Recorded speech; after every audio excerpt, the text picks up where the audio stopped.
Seguimos adelante, muchas gracias por quedarse con nosotros. Estamos repasando 40 años ininterrumpidos de democracia en este ciclo que presentamos todas las noches en la pantalla de Canal 10. Y como les decíamos recién, por supuesto que las distintas expresiones del arte sufrieron aquellos oscuros años de la dictadura, pero que después, nuevamente, con el advenimiento de la democracia, volverían a encontrar los escenarios iluminados. Vamos a hablar precisamente de uno de los espacios más queridos por los cordobeses y con proyección nacional, por supuesto, y latinoamericana. Tiene que ver con el Festival de Cosquín, que también tuvo sus artistas que fueron censurados, cuáles eran los prohibidos, qué sucedía después en los primeros años de democracia, y algunos de los más resistidos, como por ejemplo Charly García, como Carlitos La Mona Jiménez. Bueno, un tema realmente que da mucho para conversar y que nos vamos a encontrar ahora de la mano de artistas y también de quienes han sido protagonistas de cada una de estas ediciones. Nos encontramos el Festival de Cosquín en esta entrega con Ivana Freitag. Qué misterio que es lo de Cosquín, porque te preguntan, ¿estuviste en Cosquín? Contame. No te preguntan, y con el respeto que se merecen las maravillosas ciudades que tiene esta Córdoba hermosa, no te dicen cómo es Carlos Paz, te dicen cómo es Cosquín. ¿Cómo es Cosquín? Y Cosquín es una gran aldea que hoy creo que tiene hace 40.000 habitantes, pero yo creía que tenía 25 o 30. Pero es un pueblo. Yo lo camino en la mañana, en las tardes, y me encuentro con viejos, con jóvenes, y charlo y todo eso. Y realmente es un misterio porque te preguntas, ¿cómo es Cosquín en Canadá, en Francia, en Estados Unidos? Y ni hablemos de la Argentina, que se conoce, ¿no? Por eso digo, qué cosa misteriosa la de Cosquín. Y yo me siento un privilegiado de vivir a orillas del río Cosquín. Qué extraño sortilegio que tiene Cosquín, el de la primera ciudad del Valle de Punilla, que se convirtiera en esa gran caja de resonancia, en ese oído artístico, en la gran mesa de debate cultural que se ha transformado después de 6 décadas. Y decía que extraño sortilegio porque hace más de 40 años que hay un festival de Cosquín en Japón, en Kawamata. Todos los años en octubre se celebra el Festival de Cosquín con artistas callejeros, comidas típicas, selección de artistas que después los ves en el festival. Claro, porque no solamente Cosquín es un espectáculo, ¿no? No solo pasa lo que ves. No es la plaza. No es la Plaza Próspero Molina, es una vivencia. Es la vidriera nacional, es la garganta, el oído artístico y cultural de todo un país. Un Cosquín que permite... Sí, Víctor, vos querías decir. Hoy justamente, discúlpame, ¿no?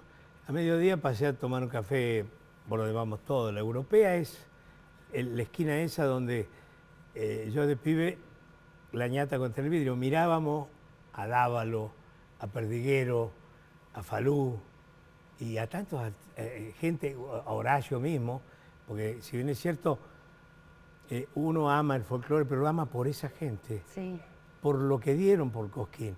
Entonces le decía, a Cosquín hay que cuidarlo, pero mucho cuidarlo. Desde la hotelería, de los lugares donde uno va a comer, de los lugares donde uno va a dormir, del río mismo, el río, porque la única chimenea que tiene funcionando Cosquín es la plaza.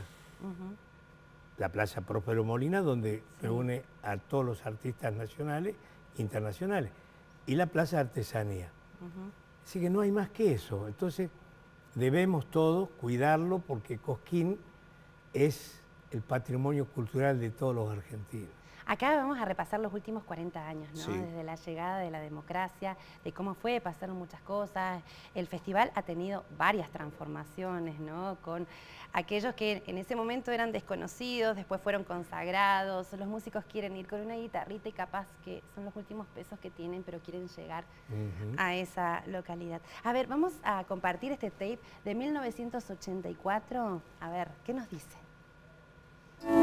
Aquí, Cosquín 84, el espectáculo mayor del folclore argentino. 9 noches extraordinarias en directo por ATC. Los sábados y domingos a las 22 y de lunes a viernes a las 22:30. Alfredo Ábalos, Los Arroyeños, el Ballet Brance, Víctor Heredia, Ángela Irene, Raíces Incas, Argentino Luna, Los Laicas, Luis Landresina, Marcama, Melipal, Los Manceros Santiagueños, el Changorieta, Ramón Navarro, Las Voces de Orán, Opus 4, Sixto Palavecino, Suma Paz, Osvaldo Pugliese, Daniel Toro, Los Trovadores, Cacho Tirao Atahualpa y Yupanqui, todos los intérpretes de nuestra música popular. Cosquín 84. Lo que estábamos viendo es una promo que tenía la ATC, aquella ATC, ¿no? La TV sí. pública, Argentina Televisora Color. que hasta el día de hoy sigue transmitiendo para llegar a todos los rincones del país. ¿Cómo fue el Cosquín a partir de la llegada de la democracia? Bueno, fue un cambio que se dio gradual, porque ya en el Cosquín 83, en enero del 83, ya se sabía que iba a haber elecciones ese año, que iba a haber una transición, pero ya había habido también algunas señales muy importantes en cuanto al cambio de paradigma del festival desde el 76 en adelante, porque, por ejemplo, ya al país había llegado Mercedes Sosa y había hecho los espectáculos en el ópera.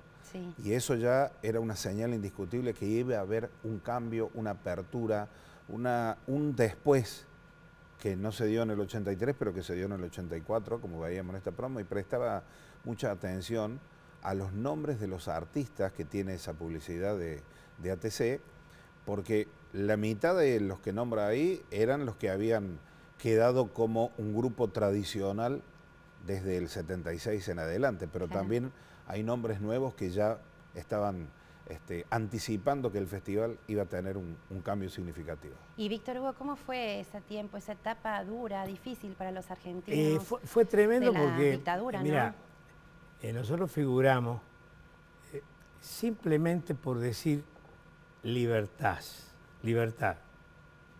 paz.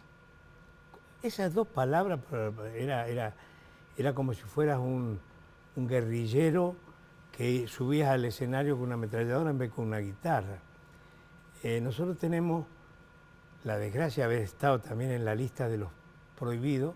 Fue lo último que se le descubrió a la dictadura militar en un artículo del diario Clarín, Operativo Claridad, donde nombraba 247 personas que eran gente de la pintura, de la literatura, cantores populares. Bueno, dentro de todos esos grupos estaba Víctor, Isela, Guaraní y Mercedes, obviamente, Cita Rosa, Opus 4, Quinteto Tiempo. Y yo vi, un domingo había ido a comer el Negro Álvarez a casa, y sale ese artículo y me sorprendí porque decía los 4 de Córdoba. Es decir, con razón, qué difícil. pasamos la que pasamos. Sí. Es decir, de que nos llevaran presos, de que nos persiguieran. Y en un momento dado, yo me casé en el año 77, me casé en Bolivia. Sí. Un poco, casi te diría, pensando en la retirada, porque si bien es cierto, uno pensaba que aquel era el lugar, no podíamos. Se habían ido muchos compañeros a México, a Bélgica, a Francia, a España, pero nosotros no nos resistíamos a irnos porque consideramos que no habíamos hecho nada malo. Claro. Simplemente Qué valor. hablar. Qué valor. Pero ¿sabes qué? Sí. Yo creo que muchos se fueron de este mundo simplemente por ser amigo de un cantor popular que tenía ideología que no era la que pensaba en ese momento la dictadura, ¿no? Y fue muy doloroso y a la vez el miedo de aquel 84 se fue, era como que andábamos por los pasillos de atrás del escenario y era distinto.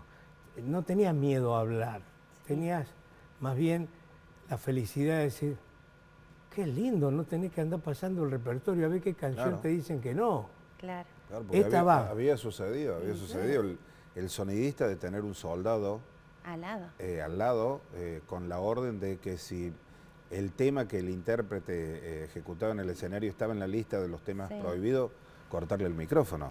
Vamos a compartir un tape de uno de los primeros que pasó por este gran evento allá por 1961, pero en este caso es de 1996, ya estábamos en democracia. No ya nadie te nombre, cuando no estés a mi lado, me habré de morder las manos, tentación mi pecado, me habré de morder las manos mi tentación y enloquecido pecado, junto a una estrella perdida, aturdiré mil quimeras para beberte de nuevo. Camino cualquiera para beberse de nuevo licor de miel en un camino cualquiera donde la luna no alumbra nunca, donde la noche cobija y calla. Quiero amarrarme a tu boca junto a la arena en la playa, quiero amarrarme a tu boca, cariñito, junto a la arena. Y la verdad que llena el corazón escuchar a Horacio Guarany, ¿no? Un artista que siempre ha generado muchísimo respeto en todas las generaciones.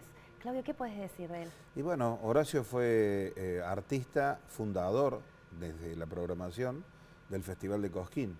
Los Chalchaleros, Falú, Horacio Guarany fueron parte de la primera programación de aquel festival que cortó la ruta en Cosquín para realizar la primera edición. Y tuvo con Cosquín un permanente contacto, algunas veces medio reñido, fue una cuestión ahí medio amor-odio, pero siempre estuvo acompañando, apoyando al Festival de Cosquín. Él siempre decía que había que hacer una gran guitarra de flores para poner en la plaza, y diversos instrumentos gigantes para desparramar en Cosquín, porque era la capital del folclore. Hasta su última presentación, que llegó a Cosquín, demostró un cariño y un amor incondicional hacia el festival, que él decía que le había dado absolutamente todo. Yo he visto a niñitos aplaudiendo a Horacio Guarany. No sabían quién era tal vez, ¿no? Pero estaban ahí atentos, escuchándolo. Horacio fue único y irrepetible, ¿no? No hay manera de que no va a haber otro Guarany, por todo, por su talento, por su bonomía. Yo tuve la suerte de ser amigo de Horacio. Cuando digo amigo, de visitar su casa. Vos fuiste amigo de todo, sos amigo de todo, Víctor, sí. Sí, gracias a Dios.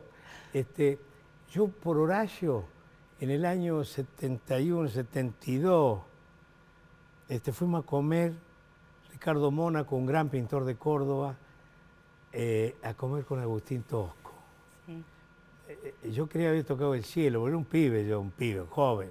Sí. Y Horacio me lo hizo conocer, y el gringo Tosco tenía esa forma de hablar y de desplayarse que te atrapaba. Lo mismo pasaba con Horacio.